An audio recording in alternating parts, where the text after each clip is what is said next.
Hello, everyone, and good evening. Welcome back to Reality Hour. Today, it is a Wednesday. We are talking Big Brother. It has been a while since we talked about Big Brother, but we are here. We are going to be talking about it today. Joining me for this podcast is my co-host, Eric. A different Eric, but an equally cool Eric. How you doing today? Oh, it's going great. Going great. Yes. So, the last time we talked, the season hadn't actually started, did it? No, this was, I think we did a cast assessment. Was it? Yeah, it was the day after the first episode.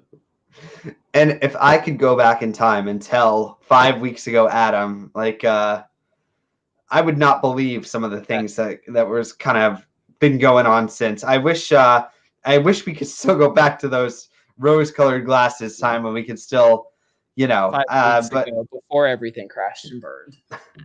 And it all started to go bad. I will say the first problem was when Keisha went home, because what a bummer. She kind of went out with a bit of a whimper. I was kind of hoping for a little bit more from Keisha just because of who she is and, having that attachment. But then I was like, for when she went home, I was like, okay, maybe she's like the sacrificial lamb for the season to fly. Like, it's going to get better. And then I still had that high hopes. And I was in the season. It was no secret that my favorite house guest was Tyler. And going in, he was the biggest name for me. He was the person I was so excited to watch. And those first few weeks, I was watching the show, watching the feeds, going, oh my God, I think he could do it again. Like, he's setting up these final twos. He's got alliances. He seemed like pretty well set up. Nicole going home wasn't that big of a blow to him. I mean, just, oh my God, who went home after Nicole? It was Janelle and Kaser. Yep. And which brings us to where we are now. And he was pretty well positioned until a couple of days ago, where we'll talk about it. But he was looking set up well. He was the one who I thought was playing really well in the house. Who, in your opinion, is playing the best in the house right now? Right now, the person in the best position is probably Danny, because she's covered everywhere right now. I don't know if I would agree with that. I think the person in the best position, who I now think will win, and I would be pretty happy to see win, would be Enzo. I think he's the meow meow is just, he's cool dude. He's fun. He's a really good strategist. I've said this before, but I personally believe that his comedic exterior kind of is a mask for a really dangerous strategist. And I think he is someone I could see going deep here. I would honestly could see him a scenario where he wins, Eric. Yeah, I could see also Memphis going pretty far, because after his HOH, he's kind of laid low and has sunk into the background. Who are you pulling for this season? Who's kind of your horse in the race? Is there anyone you're kind of really looking at? I guess out of everybody left, my favorite would probably be Davon. Love her. She's great. This is the thing. So, but if I had to pick someone who was actually had a real shot of winning, probably Enzo. Yeah, I truly, I think I even called this in our cast assessment. I think he really, and I think he'd be a good deserving winner of the season. But on the topic of Davon, I just don't get it. I can understand why people would like her, on the surface level, but aside from the personality and how good she is at giving gifts, I don't see much there. I don't see a good player. 3 times she's consistently not, she's been given so many chances, and I just haven't. What am I missing here? What is it about Davon that kind of is bringing someone? Her second season, she got screwed because she was in that alliance with Nicole, and Nicole decided to not with that alliance. So yeah, but here's the thing. I want to push back on that a little bit, because my memory of BB18 isn't the greatest, because it was not that great of a season. But wasn't that Paul who got her out? Wasn't he the one behind her demise? Wasn't that a big thing this season. How did it all of a sudden become Nicole's doing? That was his HOH, but Nicole was planting the seeds. Nicole ran that season. She was behind almost every eviction. Yeah, Nicole's. I know we're kind of getting off topic, and we will go through the week, but I gotta tell you, Nicole has not been my favorite house guest, in general. But if you can kind of ignore the less the less good things about her personality, I think she's a top tier player. Like, honestly, this season is proving it to me. I would almost go as far as to say, and this would, because I love this player so much, I want that should highlight what I'm saying. She reminds me a little of Vanessa. There's like a little aspect to some part of her that like gives me, it's not like a clear like copy of it, but there's some echoes of Vanessa's gameplay that I see in Nicole. And do you get that vibe too, or am I kind of talking crazy? A little bit. I could see it. Yeah, except I mean except Vanessa didn't hate women. Well, that's one. Well, Vanessa's just a better player in every kind of sense of the word. But anyway, on the topic of Devon, I just don't see it. Like, I get the entertainment value, especially after everything that's happened this week, which we'll get to. On like a personal thing, I also just don't want her to get like I'm fine with her going deeper in the game. I don't think she will go much deeper. I think she's got like 2 or 3 more weeks left in her tank. Yeah. But I kind of like, I don't want her to beat Vanessa's record, just like on a personal thing, because I remember BB18. The parts that I do remember of it was she was really not nice to to Vanessa's sister, and like no one remembers that, but like she was really like she partook in some of the bullying towards like Bridget, and like I feel like people have maybe some rose-colored glasses towards her. Maybe. Yeah. But anyway, we are here to talk about week 5. So, man, this has been a huge week for Big Brother. I just for the season, I think honestly, unless some even more crazy stuff goes down, which I wouldn't be surprised, I think this will be one of the defining weeks of the season. I think there's been a lot going down. And look, there's been fights, and I feel like in Big Brother there are 2 kinds of fights. There's the Brett and Rockstar from BB20, like those like ridiculous like angry fights, and then there's like BB19 fights. Like the Brett and Rockstar, those are the fights I love. Like those are like, they're fun, they're game related, they're not personal. It's just and people, it gives you just great like one-liners. Yeah. But then you have like the BB19 fights, and those are just ugly. Like there's no those are fun in them. Those are people being bullied, people being torn down. The BB20 fights, like those were epic. They were the gold standard. I would almost say that this week, some of these fights have even gone maybe like on the same level as BB19 of the bitter funness of it. And they have one thing in common. Nicole? No, wait. Who's? Oh, yeah. Actually, yeah. The current head of household.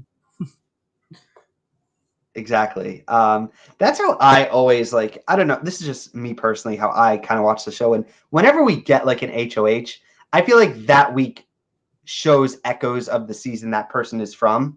Like when Cody won, like I was getting the vibes of like the dominant alliance, like that kind of stuff.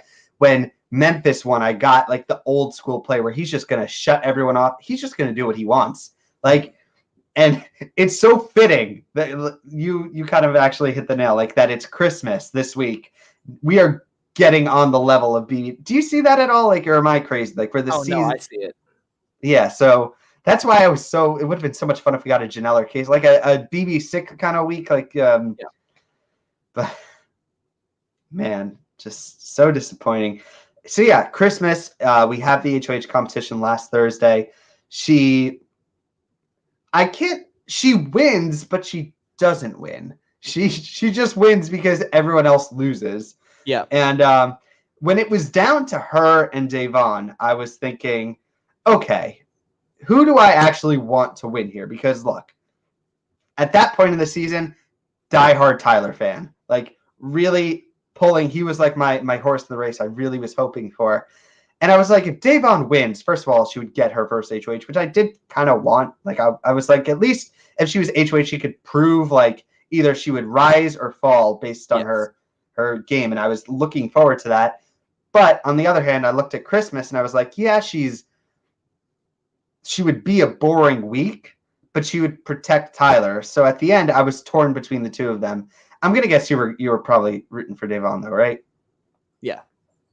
Yeah, and I totally get that. And then when Christmas won, it's one of those moments where like you make your decision, then you look back and you're like, I don't know if this was a good idea. And the rest of the week proved that for me. Bad idea. Very bad idea. Yeah. What was your reaction to Christmas winning? I was like, okay, here we go. Another person from that side of the house for a 5th week in a row. But look, steamrolls are never. Well, look, they were fun in BB20. Like that's the aspect of the season that I was missing. Like I'm okay with a steamroll as long as It it's was like only entertaining. a steamroll because the one half of the house was just they weren't playing. They were just so awful. And that's what made it fun. But I don't know, something this season just. I think it's a Tyler. Like he kind of somehow like is able to set the mood for the house and to. I feel like he's defeated in this season because he's just not that interested, and so there's some of that missing. But anyway, Christmas is HOH. She goes right into her decisions are going to be the nominations of Bailey and Davon. And as soon as I like read that was the update, I was like, this is not going to be a good week because I remember Bailey's kind of blow up, and that's in BB20, and that was one of that. As fun as BB20 was, that was a low. Like that was like a rough part, and I was like, oh, we might get shades of that going on here. What was your kind of take on the nominations? I was just so disappointed because it's just Christmas doing the work of other people. And she even admitted, she's like, hey, she even told them that, oh, these people wanted you up, so I'm gonna do what they want. Like, why? Why can't you play your own game? Well, because she doesn't have a game. Exactly. And look, if I was a player in the house, as awful as Christmas is in every way, she's a great ally because she is just the team, and then she will lose at the end for you. Like she's totally if you're in the house, great ally.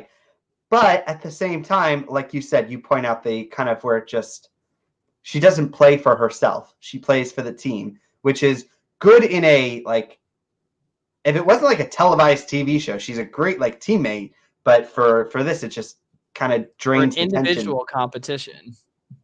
Yes.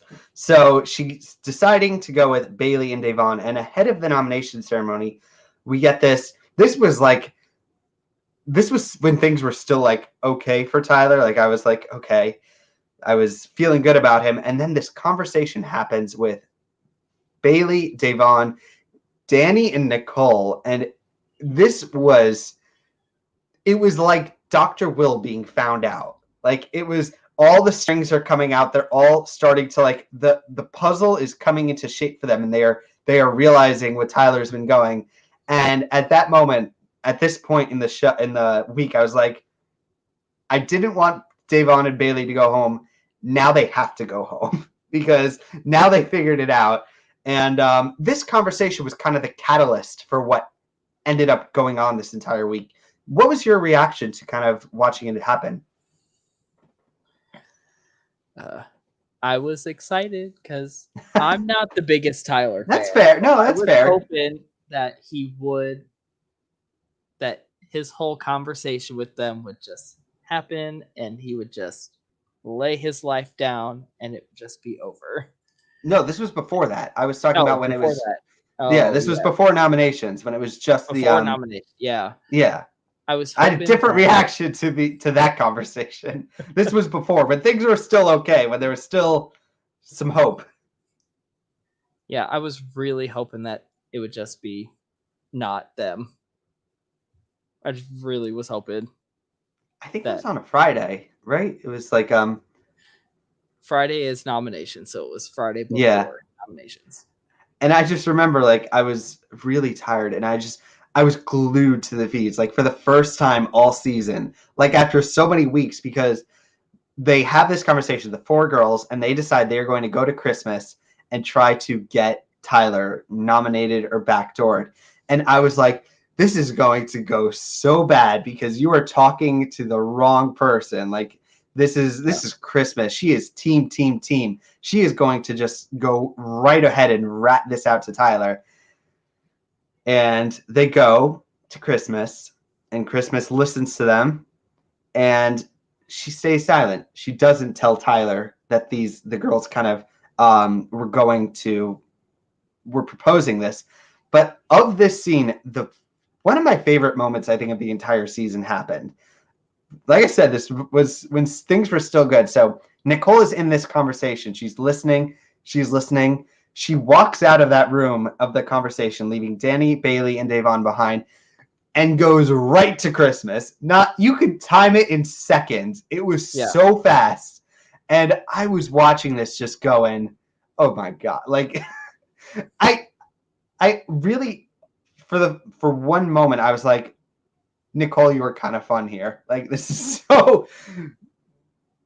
such a mess. But what do you think about like Nicole doing that? Would you have rather she kind of kept it to herself, or do you think it was a smart move to go and immediately rat this out?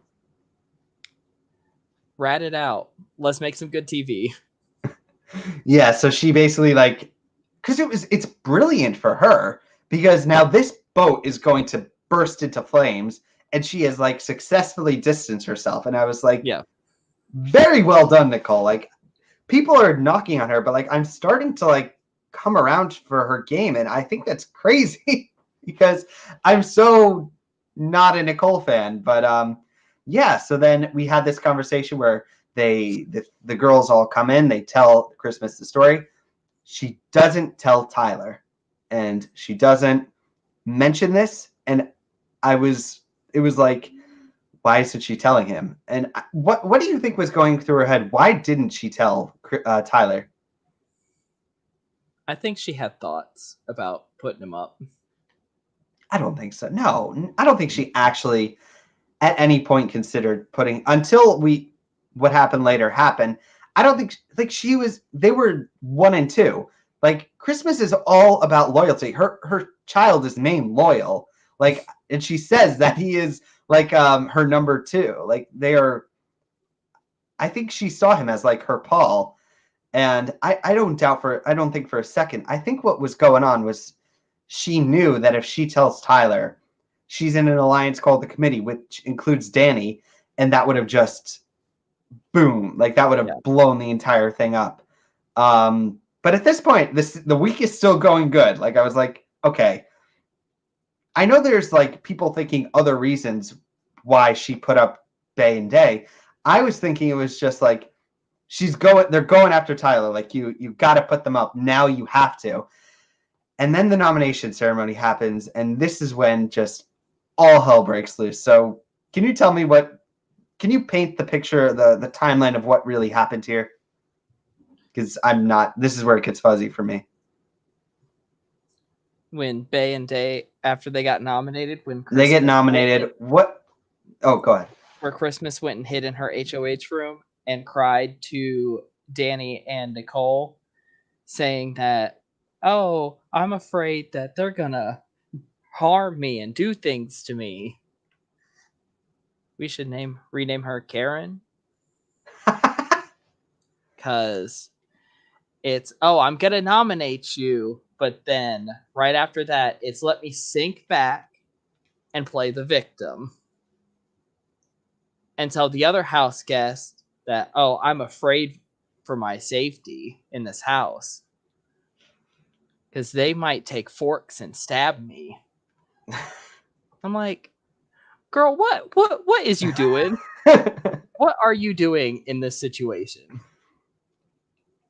I will say, until that conversation, that was the breaking point for me. But until then, I was thinking Christmas is doing well. Like she's there's like there's like the occasional off comment from her, but otherwise like I was starting to almost like her at that point. And then this happened and I was just like, oh God. And it's just this is the Christmas I expected coming from the felon. So yeah, it's kind of a big thing for her. Like, what's the whole thing about glass houses? You know, like yeah, you know the those saying. glass houses shouldn't throw stone. Exactly, because look, I'm not the fan. I'm not at all a fan of Bailey. Bailey, I actually really dislike. Davon, I don't get it, but I get the appeal. I get why people like her. Bailey, I just she seems a little like I don't even know how to describe her. Just a little. How would what's the word I'm looking for? I don't know because I really enjoy Bailey. So. All right. So here's how I think it's more like I just really don't like Swaggy. Like on Twitter, like just he's like one of the only Big Brother house guests I don't follow because I found his tweets really like annoying and braggy and like I don't follow like 98% of them because they're all awful people. But yeah, this conversation happens, and at this point, I was like, my face was like one of those like gifs of like cringe of them just going like, I was like, no. Like, my reaction to that was, "You're afraid for your safety," says the one who tried to run over her baby daddy's new girlfriend with her Mercedes, and she repeatedly slammed her Mercedes into her baby daddy's new girlfriend's Honda Civic. Like, come on. It's like an onion. It has layers. Yeah, I'm like, and you're afraid for your safety? Bailey and Davon are pretty pissed, and we had was there any kind of big moments before we had the veto competition? No, not that I saw. All right, so we have the veto competition. Christmas wins, and I was like, okay, the week is bad. It's still salvageable. Like, I don't agree with what Christmas said, but Bay and Day, they're going after Tyler. It has to be one of them going home. And I don't even have words for what happened here. I don't even. Eric, what happened? So this was after the veto ceremony, where No, this was beforehand. There was something before, right? Ceremony? Yeah, that the big conversation was before the ceremony because, right? Yeah, because Tyler was gonna. Right? Oh, that conversation. Yeah. Yes, before the veto ceremony. This was Sunday night going into Monday, where Tyler sat Bailey and Davon down and was like, I don't even want to be here anymore. He brought up Black Lives Matter, and I was like, okay, I'm on your train. You don't want to be here. Let's go. And then he wanted to go up to Christmas and tell her that he wanted to take Bailey down and put me up, and then I will go home. And that was his plan. That's what he was going to do. And he went up to Christmas and told her the plan. And she said, okay, you need to just sleep on it.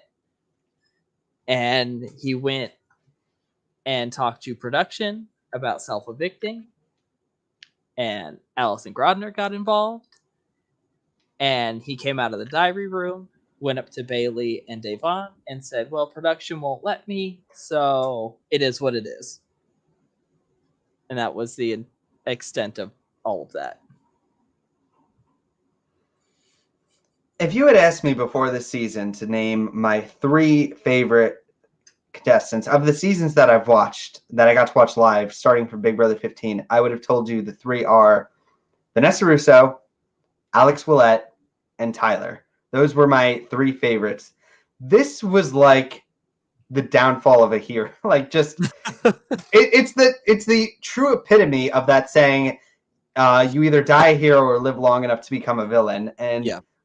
this was like, for me, watching this was just, while the conversation was happening, first of all, when he's like saying he's going to go home, I was like, no, what are you doing?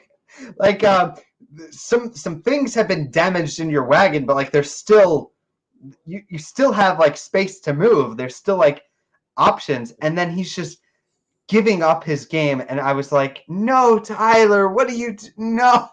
Well, And he then had been saying for several weeks now that he didn't even want to be on the show, that Angela pushed him to do All yeah, but Stars.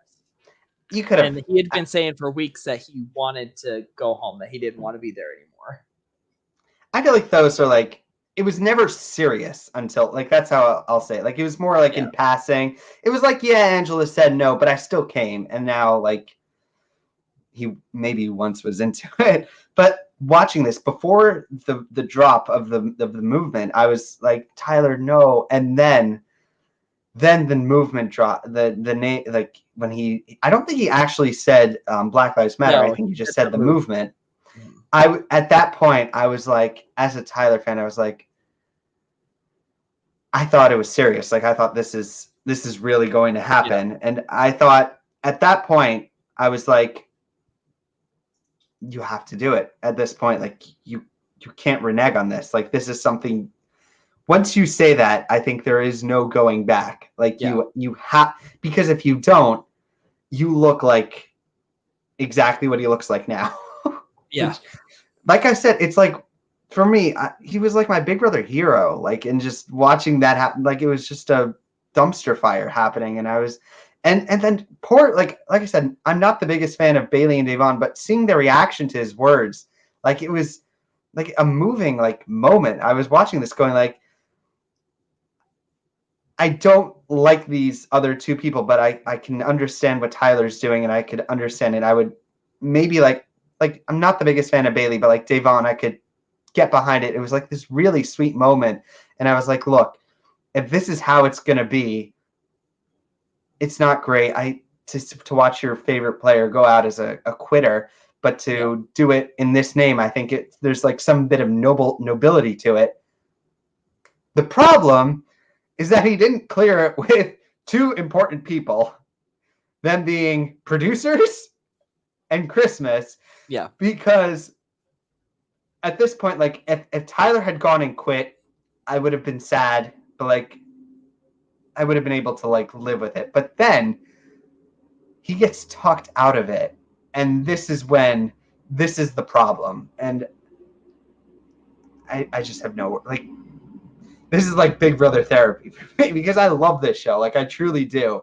And this was a significant blow, like, to my like personal enjoyment of the game. Like, for once I found out that Tyler was going to go back, and as soon as I heard that, I was like, this is going to get ugly, like, really quickly, like on Twitter. And I was like, I'm gonna put my phone down. This is like the first time that I've like come back to Big Brother since like that moment.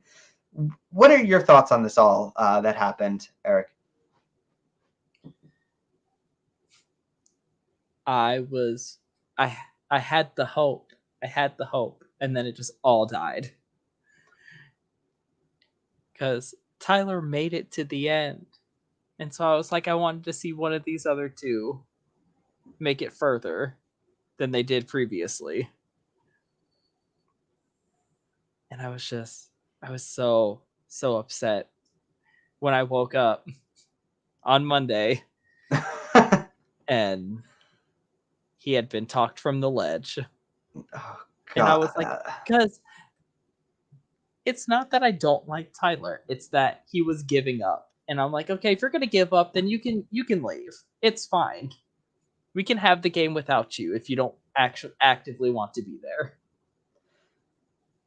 Look, that wasn't a deal breaker for me. I mean, in week 1 of Big Brother 17, Vanessa was doing like the same exact thing. Like, do you remember? Like, she was also like saying that she wanted to leave. So the problem is, like, you can't go back once you do that. Like, once you say like what he did, I'm like, Yeah. I don't know how to feel about, like I said, he was one Yeah. of When my you like bring up favorite. when you bring up Black Lives Matter, Yeah, yeah. it was just it's hard to now reconcile like the player that I so enjoyed watching with these decisions. And here's what other people have said, and I agree with, and that's that I think his heart was in the right place, but at the same time, he also was talked out of it. Like that's Yeah. just the problem. And on Rob Has a Podcast, they made such a great point where it was, this is another light to see it in. And if that's the case, that's even a bigger blow. It's that Tyler all along was wanting to quit, and he was maybe seeing this as an opportunity to Yes. go out with points, which is even like a worse taste. Like this is just so awful. Like just to do and then to, Yeah.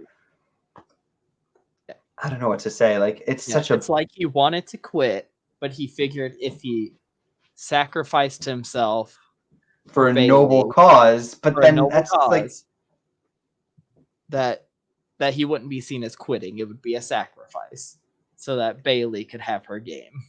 that's even, I think that's worse. Like that's That is because he worse. was secretly doing it for selfish reasons. Yeah. And like it's just like I don't know what to watch of the season anymore. Like he was the catalyst for me of watching it, and now moving forward, I don't know, like, can I even still root for him? Like I feel like the Twitter mob, like if I don't even know, Enzo's a really great player. I was gonna say you can root for Enzo. Enzo's good. Just Enzo such hasn't done anything malicious. I just such a, like, this isn't what Big Brother's supposed, like, Big Brother's supposed to be fun. Like it's supposed to be like a game that's not to be taken too seriously. Yeah, people dressed up in like ridiculous costumes. And once it gets to this like personal level of BB19, and I would almost say like we're almost like either on the nail or even past like the ugliness of that. It just isn't fun anymore. And that's what's like such a shame, because I love this show. Like I truly love this show. And for the first time, I'm like, I could maybe see myself sitting some parts of the season out and maybe coming back in a couple of weeks. I won't, but I could, like, that idea floated into my head. Yeah, I haven't actually watched the edited show in a while. I watched the feeds a little bit. I watch people's recaps because I'm like, I don't need to actually watch the edited show because they're gonna edit. Just gonna be mad at the edits. So I guess, well, actually, we kind of just spoiled the episode that's going to be airing in 20 minutes. But since we've gone this far, I will belatedly say spoiler warning. But yeah, so Christmas ends up not using the veto. We are left with Bailey and Devon on the block, and now what's it looking like? Because this is when I've been unplugged. Like I like maybe watched a few minutes of some podcasts, but mostly have been unplugged. What's the state of the house? What's going on? The consensus right now is Bailey is getting evicted. However, David and Enzo have been talking about wanting to keep Bailey and evict Devon. So I don't know if No. they're going to try and get that started, but to each other, they know that they want to keep Bailey. I would rather Bailey go. I think Devon, like, as terrible as a player as she is, I would want one. Here's what I want with Devon. I want her to win HOH and either prove me wrong or prove me right. Like that's what I kind of am looking for. I want to see her have, like, Bailey. I just can't get behind. But Devon, like, I could see a situation where like maybe she just needs a moment to prove herself. Like I feel like there's still something there for us to see. Bailey, I feel there's just things get really nasty like when with her. Like it just gets really like I don't know. Like, I just can't get behind like this how some of these things go down. And like I said, most of them, the fight that ended up happening between Christmas and Bailey, I thought. Well, actually, None of that was. Hey, we're only gonna throw Christmas under the bus with that one because she started all of that. No, Christmas started it, and even though Bailey's in the right, it's just a messy. I don't, because I've been like I don't know the full thing. I don't know. Like, I genuinely don't know what to make of it. Like, it's just such a cluster F that I can't even kind of. But Bailey, like I said, Bailey was in the right, but it's just Swaggy. I just really don't like Swaggy.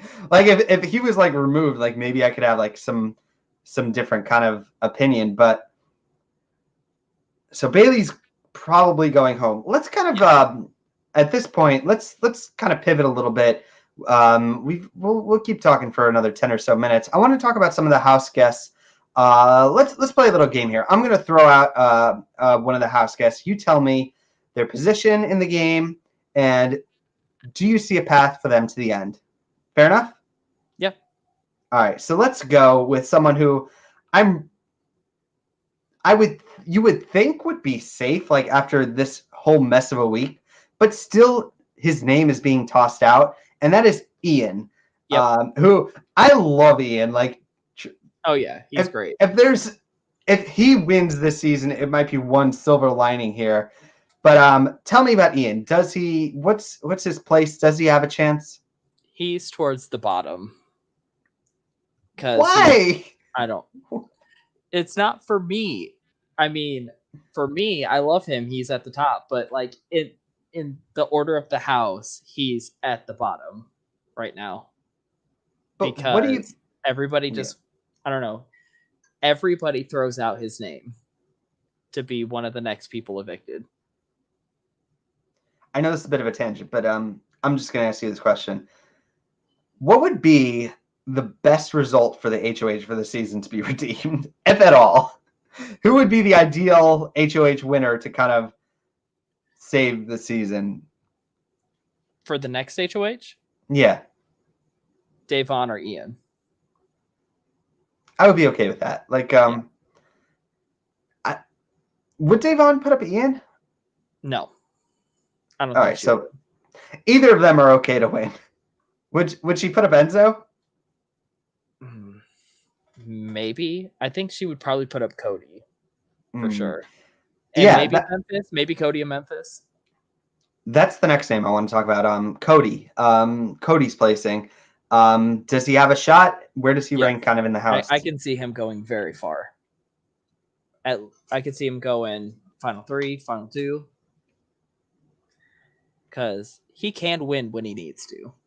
He just hasn't needed to win. So he only won that first HOH. That's the thing about the Calafiores.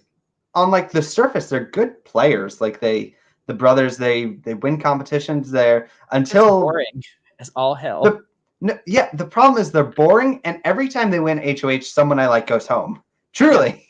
Yeah. Like on BB16, BB18 in this season, every single time they just are coming for my favorites, and I'm like, stop it. Like, just go for other people, and I might like root for you. I don't want Cody to win this season, though, because I feel like if he was to win, it would validate a little bit. I don't want him to win, but I can see a very real possibility of him going far. I would want a scenario where the final 3 is like David, Cody, and Memphis. And like Cody and Memphis go to the final 2 together, and at that point, Memphis. Anyway, let's talk about David. Do you see a path for David, and where does he stand in the house? It depends, because he's in with certain people, but then other people are still like Memphis. I could see Memphis going after him, but I think that's the only one. Yeah, I think he's good with a lot of people. All right, so let's talk. Who are we going to talk about next? Oh, here's a name that has weirdly faded into the background this week. That is Kevin. what's Kevin doing this season? What's happening with him? Kevin's just kind of there. He's coasting. Not really doing much of anything. Is he? I'm like I don't hardly have anything to say about him because he's not doing anything. Who are his allies? Like, who is he aligned with? I have no idea. Like, is he aligned with people? I think he's just sitting there in the middle of the house, and people. I don't know why nobody has actually scooped him up, because he could be a useful number. He's just a number. He's just kind of there. Yeah, like that's. I miss Big Brother 11 Kevin that was playing the Danny game, the rat floater. So that was actually a question I wanted to ask. Did you watch that season live, like on the feeds and all that stuff? I didn't watch the feeds, but I did watch that season when it aired. So my memory of that season's a little fuzzy. It's been a while. I felt like coming into the season, I had high hopes for Kevin. Yes. What was he like that season? Like in my memory, like I thought like thumbs up. But like looking back, was he truly like a good? Like tell me about him on his old season. That wasn't a great season if you look back at it. It's not a great season.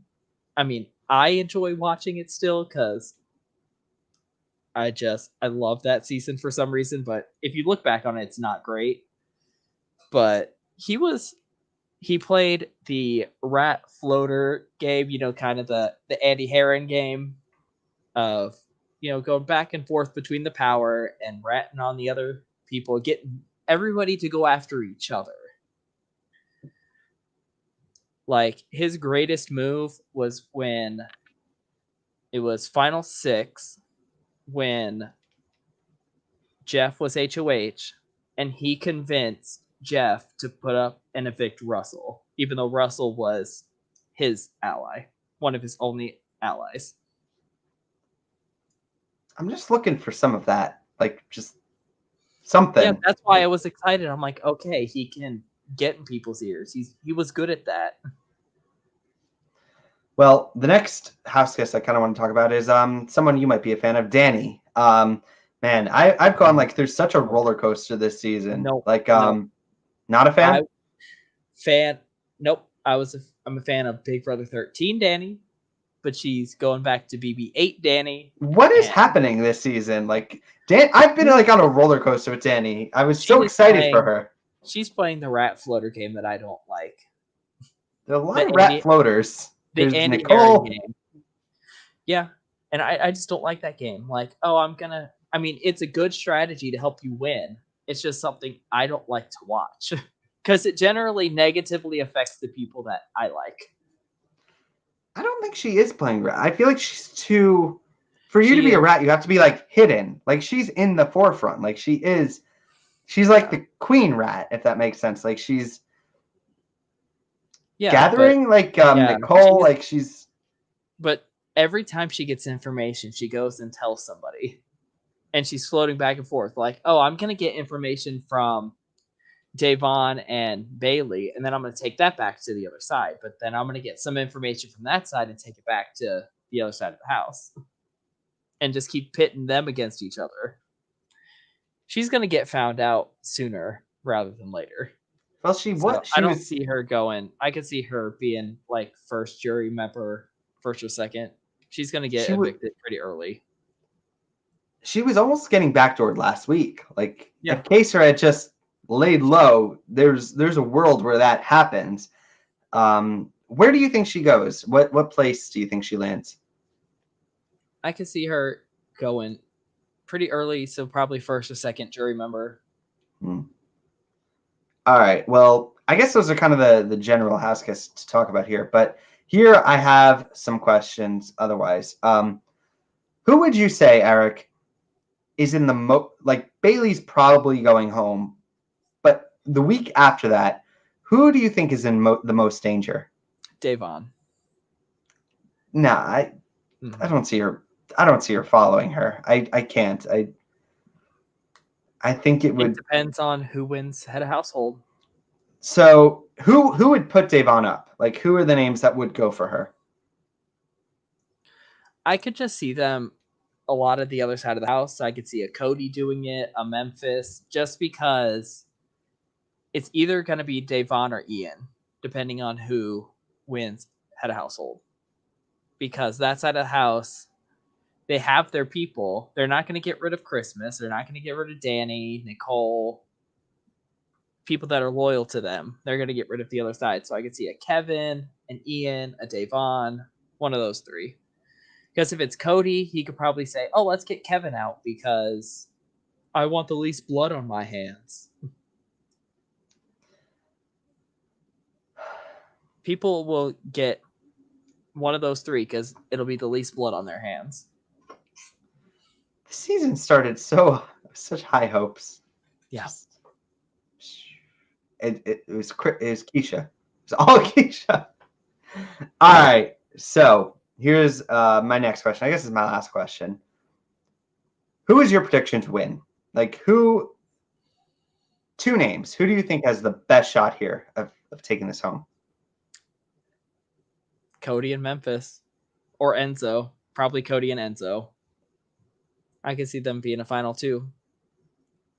That'd be so. What a weird final two. Who would win in that scenario? It depends on what happens throughout the season. See, I could see this being not a bitter jury. And they could be like, "Oh, I respect the game." So it depends on who plays the best game. I could see it being Enzo. I really could. I'm going to say my two names. I'm going to actually differ from you. I'm going to go with Enzo and Nicole. I think Nicole can do it again. And it's weird to like, I'm the furthest person, the last person who would be like a Nicole fan. And yet here I'm like starting to go. I don't see Nicole or Ian, either of them winning unless they're in the final two against each other. Because they'll be like, "Oh, okay, I could see them, these people have the mentality of they've won already. Let's not let them win again. Let's give somebody else the 5K, 500K." 5K would be different. Yeah. But yeah, in that scenario, it would be Enzo winning. I don't know what to. I need some time to process this week. I don't see Nicole winning unless she like actually starts winning competitions. Maybe she's like not. She's throwing them, like because she won. She won quite a few in 18. Yeah, she won the wall, which I think we're due for. Which right? We're due for the wall. We are due for the wall, but she didn't win the wall. Yeah, she did. She beat James. Remember? BB18? That was when Big Meech went home. Was that the wall week? Yeah, that was the wall week. Because I remember the wall. It was when Victor came back into the house. Yeah. Remember they had them all. Okay. James threw that then. Because yeah, I know he his gave ass it to her. win a wall comp. Yeah. But she was like there, like she was at the end, and with no James, like who would she put up? Who would be her nominations? That's a scary world to live in. Yeah. I could see her putting up Kevin and Day. Kevin and Day, I would have thought Tyler and Cody. No, not Cody. It would be Tyler and Danny would get in her ear and be like, I don't know. See, I don't know. She's a wild card. That's my reaction to this season. It's just like I don't know. The only thing I know for 100% is that if I know one person that would be nominated is Ian will be nominated, and the only person I know for sure Nicole would put up Ian? No. Memphis will put up Ian. That's the only thing I know. So if Memphis wins head of household, he will put up Ian because he hates Ian. Why? What does he hate about him? I don't know, because I saw a clip from the feeds where he was talking about shit talking on Ian about, oh, he's using his autism and he's just using it, and he went up to Nicole and Danny and was like, oh, he rocks too much and I don't like him. And so where does this come from? Like, how do you hate Ian? Like, because he's a little off. He seems so genuine, like, and such a cool person. Like, I don't understand how anyone could like have terrible feelings towards him. I don't know if you remember this, but at the very beginning of BB14, Ian was going to be the first evicted house guest. Yeah, vaguely. Until Mike Boogie won the coaches competition, and when you win, you can pick one of your house guests to have safety for the week, and he picked Ian because he knew, because nobody liked Ian. They all thought he was weird. There was an entire segment about how nobody liked Ian. Yeah. Well, I only remember all this because I recently watched that 3-hour compilation of here's BB14 in 3 hours. Yeah.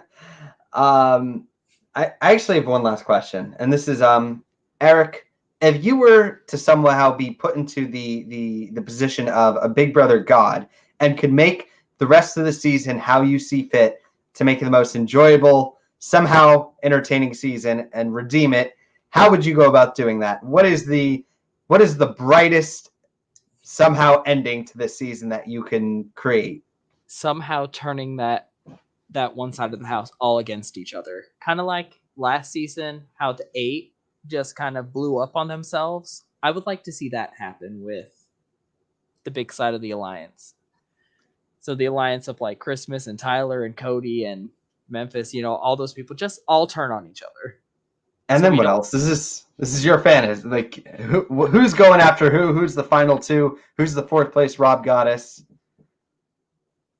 Oh, I don't care, because the person I wanted to win is gone.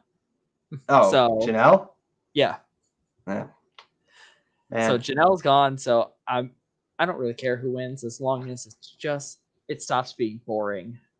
If the other side, somebody like a Kevin or a Davon or an Ian can win head of household, maybe that can redeem the season. I don't know. I think if it's one more HOH away from this season being irredeemable.